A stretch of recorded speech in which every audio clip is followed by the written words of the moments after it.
میرے سرکش نے اپنی فطرت کے مطابق یہ فیصلہ کیا اور اس کے بعد میں سونے کی کوشش کرنے لگا اور اس میں مجھے کامیابی بھی حاصل ہو گئی۔ جو کچھ ہوگا دیکھا جائے گا۔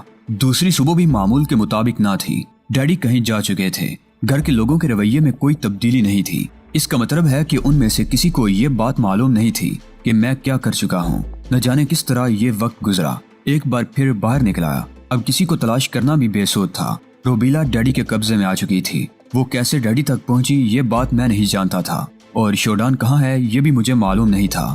حالانکہ دل چاہتا تھا کہ یہ تمام باتیں معلوم کروں، لیکن اب اس قدر بھی باحیثیت نہیں تھا کہ پولیس ہیڈ کوارٹر سے کچھ معلومات حاصل کر لیتا۔ کوئی بات سمجھ میں نہیں آ رہی تھی۔ بہرحال پورا دن آوارہ گردی کرتا رہا۔ رات کو گھر کا رخ بھی نہیں کیا تھا اور اپنے ایک دوست کے ہاں چلا گیا تھا۔ دوستوں کے گھروں میں میرے لیے کبھی کوئی کمی نہیں ہوئی تھی۔ جب بھی کبھی پہنچ جاتا ان کے ہاں جیسے عید ہو جاتی۔ بھر طور یہ رات بھی یہیں گزاری۔ دوسرا دن بھی دوستوں کے ساتھ ہی گزرا۔ کوئی میرا پرسانے حال نہیں تھا۔ کسی نے یہ معلوم نہیں کیا تھا کہ میں رات کو کہاں غائب رہا۔ دوسرا دن بھی اسی طرح گزرا اور تیسرے دن پھر کوٹھی کی جانب چل پڑا۔ اب میرے دل میں شرمندگی کا کوئی احساس باقی نہیں رہا تھا، بلکہ میں یہ سوچتا رہا تھا کہ میری اس شخصیت کی تکمیل میں میرے اہل خاندان کا بھی تو ہاتھ ہے۔ میں 2 دن سے گھر سے غائب ہوں، لیکن میرے بارے میں کسی نے معلومات حاصل کرنے کی کوشش نہیں کی۔ عموماً ایسا ہوتا رہتا ہے اور مجھ سے زیادہ باز پرس نہیں کی جاتی، یہاں تک کہ میری والدہ تک اس سلسلے میں مجھ سے کوئی سوال نہیں کرتی تھی۔ جہاں دل چاہا رات بسر کی، کوئی پرسانے حال ہی نہیں تھا۔ ایسے اوقات میں ذہن پر بوجھ سوار نہ ہوتا تو کیا ہوتا۔ بھر طور گھر واپس آ گیا تھا۔ گھر کے معاملات میں شرکت کرنے لگا۔ ڈیڈی نارمل تھے۔ باقی لوگوں میں بھی کوئی خاص تبدیلی نہیں دیکھی میں نے، اور اس کے بعد معمول کے مطابق اپنا وقت گزارنے لگا۔ مجھے نہیں پتا چل سکا تھا کہ روبیلا کا کیا حال ہے اور میرے بارے میں ڈیڈی کے کیا تاثرات ہیں۔ پھر تقریباً 3-4 دن اسی انداز میں گزر گئے۔ ڈیڈی اپنے دفتر جاتے تھے، واپس آ جاتے تھے۔ کوئی ایسا اظہار انہوں نے اپنے چہرے سے نہ ہونے دیا تھا جس سے میں کوئی نتیجہ اخذ کرتا۔ میری پریشانی عروج پر پہنچ رہی تھی۔ روبیلا کے بارے میں نہ جانے کیوں دل میں ایک قرید سی رہتی تھی۔ کم از کم یہ تو معلوم کر لوں کہ اس کا حشر کیا ہوا، وہ کاغذات مل گئے یا نہیں جن کے لیے ڈیڈی پریشان تھے۔ ویسے ڈیڈی کی کیفیت بتاتی تھی کہ اب وہ بہت زیادہ تشویش کا شکار نہیں ہے۔ 7واں دن بالآخر میری زندگی کا وہ اہم ترین دن تھا جب میری ذات کے لیے کچھ فیصلے خود بخود ہی ہو گئے۔ شام کو تقریباً 6:30 بجے جب ہم چائے سے فارغ ہوئے تو ڈیڈی نے مجھے اپنے ساتھ آنے کا اشارہ کیا اور مجھے صورتحال کچھ گڑبڑ محسوس ہوئی۔ ڈیڈی مجھے اپنے کمرے میں لے گئے اور ایک سمت بیٹھنے کا اشارہ کیا۔ میں خاموشی سے بیٹھ گیا تھا۔ تب ان کی آواز ابھری، اس واقعے کے بعد جہانگیر جمال شاہ، میں نے تمہارے بارے میں چھان بین کی ہے۔ کاش میں تمہیں اپنا بیٹا سمجھ کر نظر انداز نہ کرتا۔ قصور میرا ہے، صرف میرا۔ تم جہانگیر میرے دونوں بیٹوں کے برعکس بہت گندی اور گھناؤنی طبیعت کے مالک نکلے۔ دراصل میں نے زندگی بھر نیک نامی کمانے کے لیے اپنے آپ کو وقف رکھا اور میرا یہ ایمان پختہ رہا کہ میری اولاد بھی میری ہی طرح دنیا کے لیے بے ضرر رہیں گے، کیونکہ ان کے خون میں محنت کی کمائی گردش کر رہی ہے، اور یقینی طور پر میرا خون بھی۔ میں نہیں جانتا تھا کہ میرے خون میں یہ گندے اور ناپاک جراثیم کہاں سے داخل ہو گئے کہ تم جیسا شیطان وجود میں آیا۔ خیر، میں گالیاں دینے یا غلط الفاظ استعمال کرنے سے گریز کرتا ہوں اور اس میں کوئی دلچسپی نہیں رکھتا۔ تم یوں سمجھ لو کہ میرا تعلق محکمہ پولیس سے ہے اور ہمارا کام جرائم پیشہ افراد اور بد کردار لوگوں کے بارے میں تفصیلات معلوم کرنا ہے۔ چنانچہ جب میں نے تمہاری جانب توجہ دی تو مجھے یہ سب کچھ معلوم کرنے میں کوئی دقت نہ ہوئی اور اس کی تصدیق گھر سے بھی ہو گئی۔ تمہارے بھائی بھی تمہارے کردار کے بارے میں تھوڑی بہت تفصیلات جانتے ہیں۔ میں اسے 100% اپنی کوتاہی سمجھتا ہوں کہ تم یہ سب کچھ ہونے کے باوجود اس چھت کے نیچے موجود رہے، اور اس کی بنیادی وجہ یہی تھی کہ میں نے اپنے گھر پر اندھا اعتماد کیا تھا۔ تمہارے بارے میں مجھے یہ سب کچھ معلوم ہو چکا ہے کہ تم انتہائی بد کردار اور شاطر شخص ہو۔ میرے نام پر لوگوں سے رشوتیں وصول کرتے رہے ہو، اوباشی اور عیاشی میں بے مثال رہے ہو، یہاں تک کہ تمہارے ذریعے میرے منہ پر یہ کالک مل گئی اور اب میرے پاس اپنی گلو خلاصی کا کوئی ذریعہ نہیں ہے۔ میں نہیں جانتا کہ میری عمر بھر کی محنت کا کیا صلہ ملے گا مجھے۔ یہ معاملہ آگے بڑھ چکا ہے۔ خیر، تقدیر کے اس فیصلے کو میں جس شکل میں بھی ہوا قبول کر لوں گا۔ تم نے میرے چہرے پر جو کالک ملی ہے اسے صاف کرنے کا کوئی ذریعہ میرے پاس نہیں ہے، لیکن تمہارے اس تحفے کو میں نے بہت خوش ہو کر قبول کیا تھا۔ اب یا تو یہ کالک میرے چہرے سے صاف کر دو یا پھر اپنے اس بدنما وجود کو میری پیشانی سے مٹا دو اور یہاں سے اتنی دور چلے جاؤ کہ تمہارا تصور بھی یہاں تک نہ پہنچ سکے۔ میں تمہیں آگ بھی کر سکتا ہوں اور اس کے بارے میں اشتہار بھی دے سکتا ہوں، لیکن ان حماقتوں کا قائل نہیں ہوں۔ میں تم سے ایک پروقار سمجھوتا چاہتا ہوں۔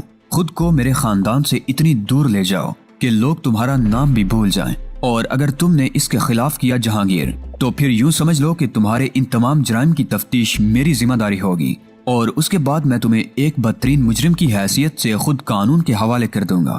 میں یہ نہیں کہہ رہا کہ ایک باپ کی حیثیت سے میں تمہیں نکل جانے کا موقع دے رہا ہوں، بلکہ اگر اب میں تمہارے خلاف کوئی کارروائی کرتا ہوں تو تم اسے اپنے ذہن میں انتقامی کارروائی تصور کرو گے، اور بہرطور میں تم سے انتقام لینا نہیں چاہتا، لیکن کیا میری یہ درخواست غیر مناسب ہے کہ میں تم سے اپنا گھر چھوڑنے کے لیے کہہ رہا ہوں؟ جواب چاہتا ہوں۔ میں خاموشی سے تیمور جمال شاہ صاحب کو دیکھتا رہا۔ ان کی آن بان، ان کا وقار بھرطور میری تمام برائیوں کے باوجود میرے دل میں رہا تھا۔ وہ میرے باپ تھے، اور اس میں بھی کوئی شک نہیں کہ جو کچھ ہوا تھا میری وجہ سے ہوا تھا۔ اب اس میں کسی قسم کا سوال و جواب کرنا میرے لیے مناسب نہیں تھا۔ گھر چھوڑنے کا تصور بہت روح فرساں تھا، لیکن جس ٹھوس لہجے میں تیمور جمال صاحب نے ایک ایسی بات کہی تھی جو سچائی پر مبنی تھی، اس کے بعد میرا یہاں رکنا بے معنی تھا۔ میں نے آہستہ سے کہا، میں آپ سے کوئی رعایت نہیں چاہتا ڈیڈی، اور اس میں کوئی شک نہیں ہے کہ آپ کی تحقیق بھی بالکل درست ہے۔ میرے اندر یہ تمام برائیاں موجود ہیں۔ آپ کا حکم سر آنکھوں پر، آپ کی ہدایت پر گھر چھوڑ رہا ہوں، اور مجھے اس بات کا بہت افسوس ہے۔